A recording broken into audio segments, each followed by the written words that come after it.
நாடாளுமன்ற மழைக்கால கூட்டத்தொடரை ஒட்டி டெல்லியில் நடந்த அனைத்துக் கட்சி கூட்டம் நிறைவு. மத்திய அமைச்சர் ராஜ்நாத் சிங் தலைமையிலான கூட்டத்தில் அனைத்து கட்சிகளின் பிரதிநிதிகள் பங்கேற்பு.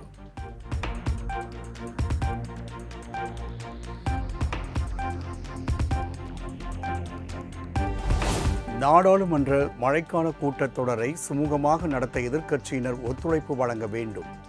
அனைத்து கட்சி கூட்டத்தில் நாடாளுமன்ற விவகாரங்கள் துறை அமைச்சர் கிரண் ரிஜிஜு வேண்டுகோள்.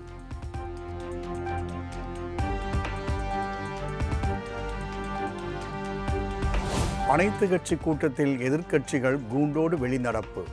திரிணாமுல் காங்கிரசின் அதிருப்தி எம்பிக்களுக்கு அழைப்பு விடுத்ததற்கு எதிர்க்கட்சிகள் எதிர்ப்பு.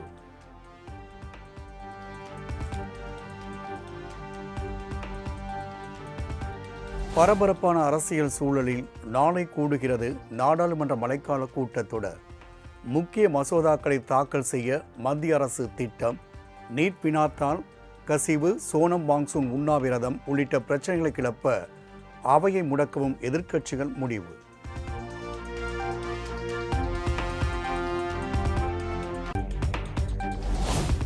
தொகுதி மறுவரையறை விவகாரத்தில் தென் மாநிலங்களுக்கு பாதிப்பு ஏற்பட்டால் நிச்சயம் திமுக எதிர்த்து நிற்கும்.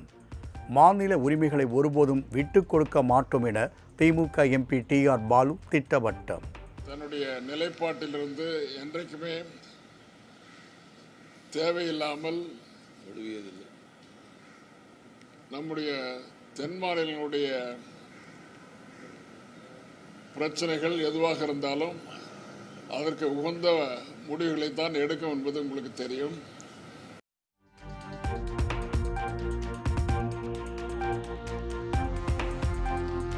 அண்மைச் செய்தி.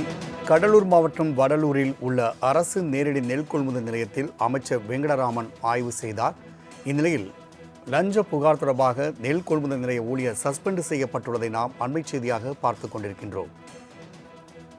மூட்டைக்கு ரூபாய் 50 முதல் 60 வரை லஞ்சம் பெறப்படுவதாக அமைச்சர் வெங்கடரமணிடம் விவசாயி புகார் தெரிவித்த நிலையில் இந்த நடவடிக்கை எடுக்கப்பட்டுள்ளது. கூடுதல் விவரங்களை செய்தியாளர் நாகமுத்து வழங்க கேட்கலாம். நாகமுத்து, நெல் கொள்முதல் நிலைய ஊழியர் லஞ்ச புகார் காரணமாக சஸ்பெண்ட் செய்யப்பட்டுள்ளார். அதுவும் அமைச்சர் ஆய்வு செய்யும் பொழுது இந்த நடவடிக்கை எடுக்கப்பட்டுள்ளது. கூடுதல் விவரங்கள். ராம்குமார், தமிழ்நாடு உணவு மற்றும் நுகர்பொருள் பாதுகாப்புத்துறை அமைச்சர் வெங்கடராமன் இன்று பாத்தீங்கன்னா கடலூர் மாவட்டத்தில் உள்ள அந்த உணவு கிடங்குகள், அந்த சேமிப்பு கிடங்குகள் மற்றும் நெல் கொள்முதல் நிலையங்கள் என மாவட்டத்தினுடைய பல்வேறு பகுதிகளில் ஆய்வு மேற்கொண்டார். அந்த வகையில் பாத்தீங்கன்னா இன்று சிதம்பரத்திலிருந்து இந்த ஆய்வானது தொடங்கி நடைபெற்று வருகிறது. குறிப்பாக கடலூர் மாவட்டம் சேத்தியத்தோப்பு அருகே இருக்கக்கூடிய மருவா என்ற பகுதியில் செயல்பட்டு வரக்கூடிய அந்த அரசு நேரடி நெல் கொள்முதல் நிலையத்துல அமைச்சர் வெங்கடராமன் இன்று ஆய்வு மேற்கொண்டார். அப்போது பாத்தீங்கன்னா அந்த பதிவேடுகள், அதாவது அரசு நெல் கொள்முதல் நிலையத்துல வைக்கப்பட்டிருந்த அந்த பதிவேட்டினை அமைச்சர் ஆய்வு செய்தார். அப்போது பாத்தீங்கன்னா அஸ்வின் என்ற விவசாயியிடம் செல்போன்ல தொடர்பு கொண்டு நெல்லை கொள்முதல் செய்வதற்கு அதிகாரிகள் யாரேனும் லஞ்சம் கேட்கிறார்களா என்று அந்த விவசாயியிடம் கேட்டபோது அந்த விவசாயி பாத்தீங்கன்னா மூட்டைக்கு 50 முதல் 60 ரூபாய் வரை நெல்லை கொள்முதல் செய்வதற்கு அதிகாரிகள் லஞ்சம் கேட்கிறார்கள் என்று அமைச்சரிடம் செல்போன்ல அவர் தெரிவித்தார். உடனடியாக பாத்தீங்கன்னா அமைச்சர் கடலூர் மாவட்ட ஆட்சியர் சிவிஆதித்த செந்தில்குமார் அவர்களிடம் பாத்தீங்கன்னா நெல் கொள்முதல் செய்ய நிலை அதிகாரியை சஸ்பெண்ட் செய்ய வேண்டும் என்று உத்தரவு பிறப்பித்தார். அதன் பேர்ல தற்போது அந்த பட்டியல் எழுத்தர் அவர்கள் சஸ்பெண்ட் செய்யப்பட்டிருக்கிறார். குறிப்பாக பாத்தீங்கன்னா இந்த நெல் கொள்முதல் நிலையத்துல அவர் எவ்வளவு ரூபாய் லஞ்சமாக பெற்றுள்ளார் என்பது குறித்த விவரங்கள் வேண்டும் என்றும், அதுவரை பாத்தீங்கன்னா இந்த நெல் கொள்முதல் நிலையத்துல நெல்லை கொள்முதல் செய்ய வேண்டாம் என்றும் அமைச்சர் அதிரடியாக தெரிவித்திருக்கிறார். குறிப்பாக பாத்தீங்கன்னா இந்த நெல் கொள்முதல் நிலையத்துல முழுமையாக ஆய்வு செய்து அந்த லஞ்சம் எவ்வளவு பெறப்பட்டிருக்கிறது என்ற விவரங்கள் முழுமையாக கிடைக்கப்பட்ட பிறகே இங்கு மீண்டும் நெல் கொள்முதல் நிலையத்துல இந்த பணியை தொடங்க வேண்டும் என்று ஒரு எச்சரிக்கையோடு ஒரு அறிவுறுத்தலையும் அமைச்சர் தெரிவித்திருக்கிறார். குறிப்பாக பாத்தீங்கன்னா தாவேகா அரசு லஞ்சம் இல்லாத ஒரு அரசாக அமைய வேண்டும் என்றுதான் தமிழ்நாட்டினுடைய முதலமைச்சர் ஜோசப் விஜய் அவர்கள் தொடர்ந்து தெரிவித்து வருகிறார். அந்த நிலையில இன்று கடலூர் மாவட்டத்தில அந்த உணவு சேமிப்பு கிடங்கு மற்றும் நெல் கொள்முதல் நிலையங்கள்ல அமைச்சர் ஆய்வு மேற்கொள்ளும் போது அதிகாரி லஞ்சம் பெற்றதாக விவசாயி ஒருவர் கொடுத்த புகாரின் அடிப்படை குறிப்பாக வந்து பாத்தீங்கன்னா செல்போன்ல கொடுத்த புகாரின் அடிப்படையில அந்த அலுவலர் நெல் கொள்முதல் நிலையத்துல லஞ்சம் வாங்கிய அலுவலர் வந்து சஸ்பெண்ட் செய்யப்பட்டிருக்கிற சம்பவம் கடலூர்ல பெரும் பரபரப்பை ஏற்படுத்தி இருக்கிறது. ராம்குமார். நாகமுத்து, விவரங்களுக்கு நன்றி.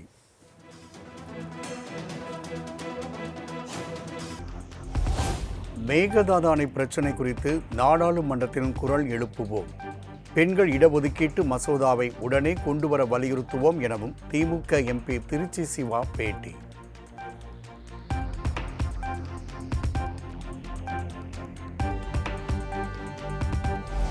காங்கிரஸ் பங்கேற்கும் கூட்டத்தில் திமுக இருக்காது. இந்தியா கூட்டணி கூட்டம் குறித்த கேள்விக்கு திமுக எம்பி TR பாலு பதில். காங்கிரஸ் இருக்கிற எந்த கூட்டத்திலும் கலந்துக்க மாட்டேன். முன்னாலே முடிவு எடுத்தாச்சு.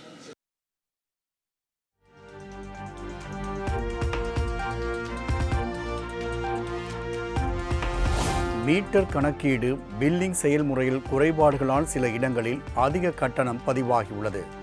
அதிக மின் கட்டணம் புகார் எழுந்த நிலையில் மின்வாரிய தலைமை பொறியாளர் சுற்றறிக்கை.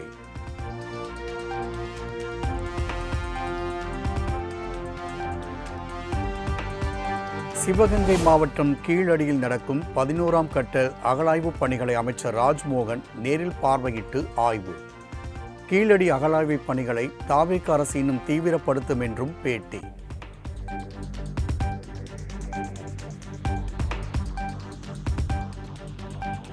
கண்டினியூ பண்ணி அகழாய்வு பணிகள் தொடர்கிறது. தொல்லியல் துறையில் இதுவரை இல்லாத வரலாறு காணாத மிகப்பெரிய சாதனைகளை செய்வதற்காக நம்முடைய அரசு தொடர்ந்து வேலை செய்யும். போன வாட்டி இருந்த ஆட்சி செய்ததை விட அதிகமான அக்கறையும் அதிகமான நிதி வசதிகளும் அதிகமான ஆய்வு பணிகளும் மேற்கொள்வோம் என்பதை பெருமையோடு சொல்லிக்கொள்கிறேன்.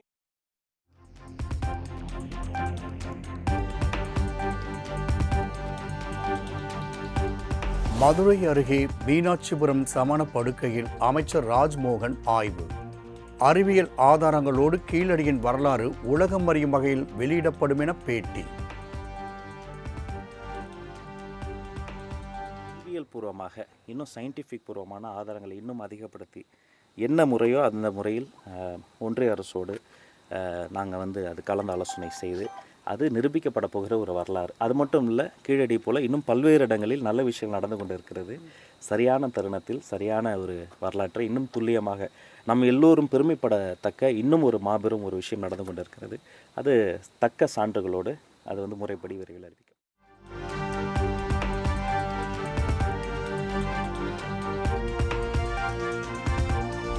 பள்ளிக்கரணை சதுப்பு நிலத்தை வரையறை செய்ய வேண்டும் என வலியுறுத்தி பாமக சார்பில் கையெழுத்து இயக்கம் தொடக்கம்.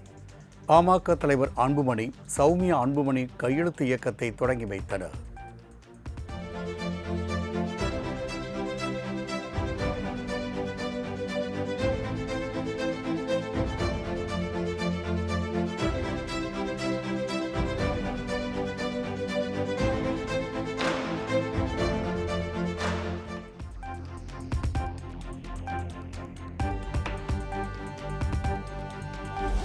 பள்ளிக்கரணை சதுப்பு நிலம் விவகாரம் தொடர்பாக முதலமைச்சர் நேரடியாக தலையிட வேண்டுமென அன்புமணி வலியுறுத்தல்.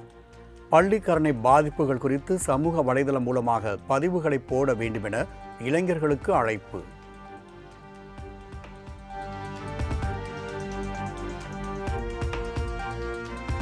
சிதம்பரம் கொத்தங்குடி நவீன அரிசி ஆலையில் உணவுத்துறை அமைச்சர் வெங்கடரமணன் ஆய்வு. சேமிப்பு கிடங்கை சீரமைக்க அதிகாரிகளுக்கு உத்தரவு.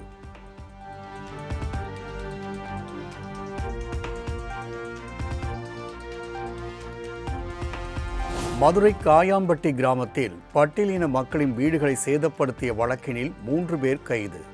மதுரை மாவட்டத்தில் ஜாதி ரீதியான மோதலில் ஈடுபடுவோர் மீது குண்டர் சட்டம் பாயும் என மாவட்ட SP எச்சரிக்கை.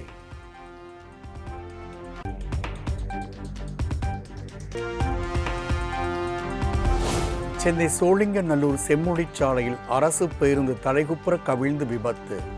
பேருந்தில் பயணித்த 20 பயணிகள் பத்திரமாக மீட்பு.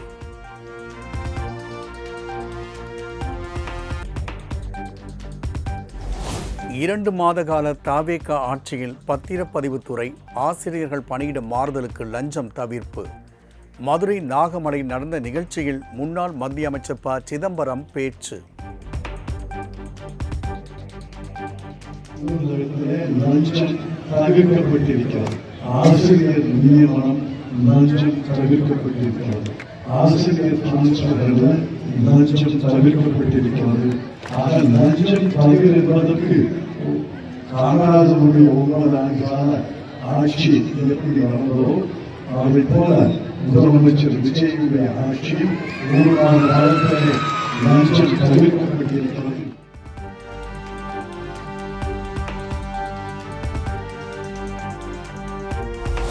ஜி.கே. மணிக்கும் பாட்டாளி மக்கள் கட்சிக்கும் எந்த சம்பந்தமும் இல்லை என பாமக எம்எல்ஏ கணேஷ்குமார் முகநூலில் பதிவு. பாமகவின் பெயரை பயன்படுத்தி ஜி.கே. மணி அறிக்கை விடுவதற்கும் கண்டனம்.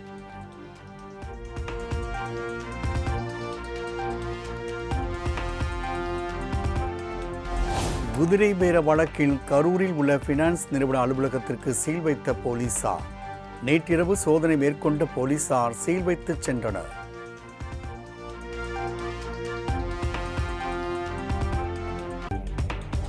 சென்னை அடுத்த மீஞ்சூர் அருகே சரித்திர பதிவேடு குற்றவாளியை கைது செய்ய முயன்ற எஸ்ஐக்கு அரிவாள் வெட்டு. படுகாயமடைந்த உதவி ஆய்வாளர் மருத்துவமனையில் அனுமதிக்கப்பட்டுள்ள நிலையில் தனிப்படை அமைத்து குற்றவாளிகளை தேடி வரும் போலீசார்.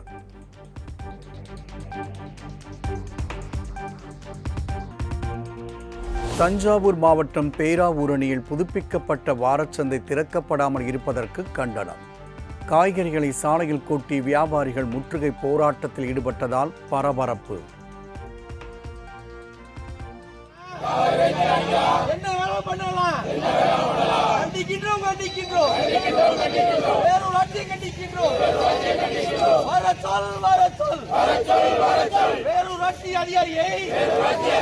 மாவட்ட ஆட்சித்தலைவரை வட்டாட்சியரை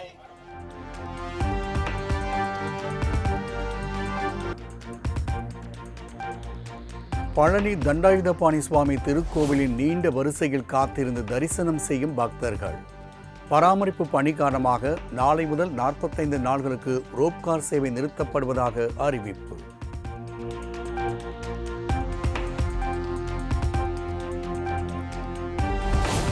கோவையில் உலக அமைதி வேண்டியும் போதை ஒழிப்பு குறித்தும் விழிப்புணர்வு ஏற்படுத்தும் வகையில் நடைபெற்ற மாரத்தான் ஓட்டம்.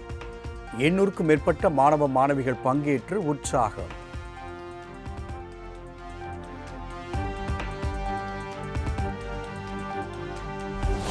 போதையில்லா தமிழகம் என்ற தலைப்பில் அண்ணாமலையின் வீத லீடர்ஸ் அமைப்பு சார்பில் விழிப்புணர்வு மாரத்தான்.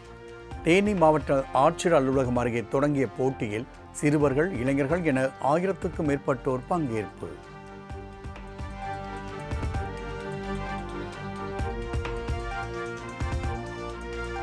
ஞாயிறு விடுமுறையை முன்னிட்டு குமரி திற்பரப்பு அருவியில் அலைமோதிய சுற்றுலா பயணிகள் கூட்டம். அருவியில் சீராக கொட்டும் தண்ணீரில் சுற்றுலா பயணிகள் நீண்ட நேரம் குளித்து மகிழ்ச்சி.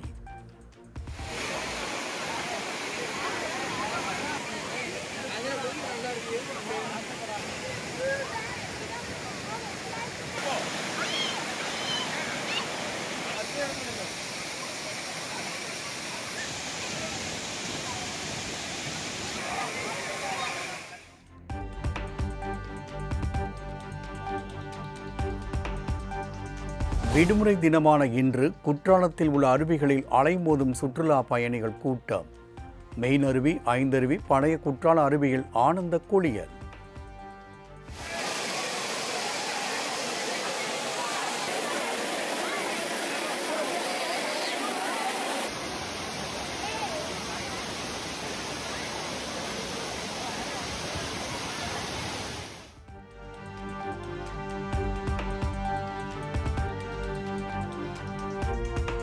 வார விடுமுறையை ஒட்டி சர்வதேச சுற்றுலா தலமான கன்னியாகுமரியில் குவிந்த சுற்றுலா பயணிகள் கடற்கரை திடலில் அமர்ந்து காத்திருந்து சூரிய உதயத்தை கண்டு ரசிப்பு.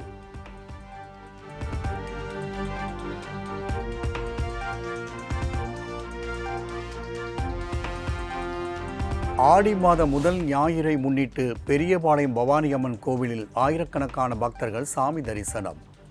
ஆரணி ஆற்றங்கரையில் அமைந்துள்ள பிரசித்தி பெற்ற ஆலயத்தில் நீண்ட வரிசையில் காத்திருந்த பக்தர்கள் நேர்த்திக்கடன். விடுமுறை தினத்தை ஒட்டி திருவண்ணாமலை அண்ணாமலையார் கோவிலில் அலைமோதும் பக்தர்கள் கூட்டம். சுமார் 3 மணி நேரம் காத்திருந்து தரிசனம் செய்து வரும் பக்தர்கள்.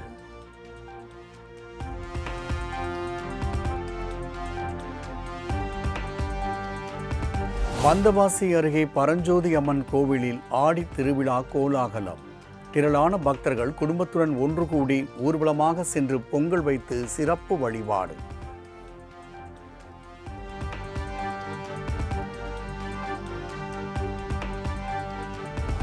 மத்திய பிரதேச மாநிலத்தில் கென் பெட்வா இணைப்பு திட்டம் மற்றும் நீர்ப்பாசன திட்டங்களுக்கு எதிர்ப்பு. ஆற்றில் இறங்கி போராட்டத்தில் ஈடுபட்ட விவசாயிகள் மற்றும் பழங்குடியின மக்களை அப்புறப்படுத்திய போலீசார்.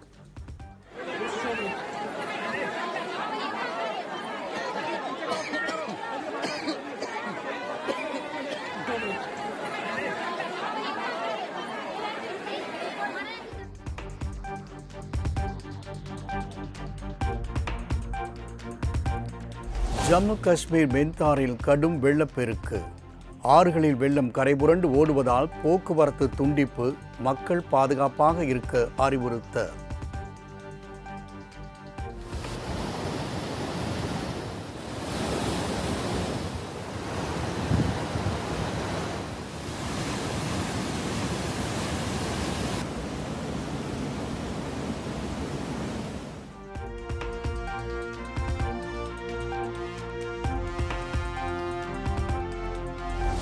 ஜம்மு காஷ்மீர் பூஞ்ச் மாவட்டத்தில் பெய்த கனமழையினால் திடீர் வெள்ளம் மற்றும் நிலச்சரிவு. வீடு இடிந்து விழுந்ததில் ஒருவர் பலி. மீட்புப் பணிகள் தீவிரம்.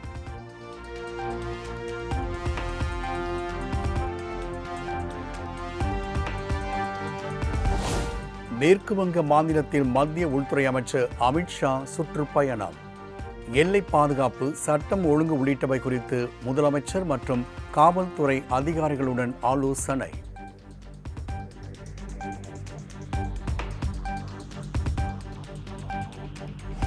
முதலமைச்சர் விஜய் நடிப்பில் உருவாகியுள்ள ஜனநாயகன் படத்தின் முன்பதிவு தமிழ்நாட்டில் தொடக்கம். தயாரிப்பு நிறுவனம் அதிகாரப்பூர்வ அறிவிப்பு.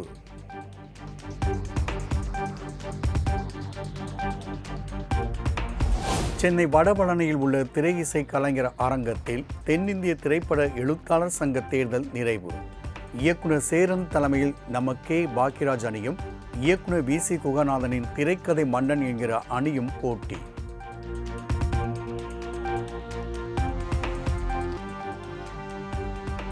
ஜப்பான் ஓபன் பட்டத்தை வென்ற இந்திய நட்சத்திர வீராங்கனை PV சிந்துவுக்கு பிரதமர் நரேந்திர மோடி வாழ்த்து. விடாமுயற்சியுடன் விளையாடி இந்திய பேட்மிண்டனுக்கு வரலாற்று வெற்றியை தந்த சிந்து என புகழாரம்.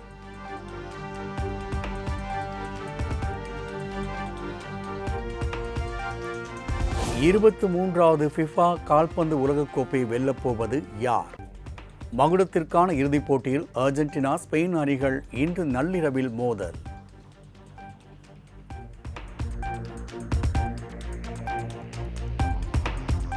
கால்பந்து இறுதிப் போட்டியில் ஸ்பானிஷ் மொழி பேசும் ஸ்பெயின், அர்ஜென்டினா நாடுகள் மோதுவதன் எதிரொலி. ஒடிசா மாநிலம் பூரி கடற்கரையில் 8 அடி உயர ஃபிஃபா கோப்பை உருவாக்கி இரு நாடுகளுக்கும் வாழ்த்து தெரிவித்த மணற்சிற்ப கலைஞர் சுதர்சன் பட்நாயக்.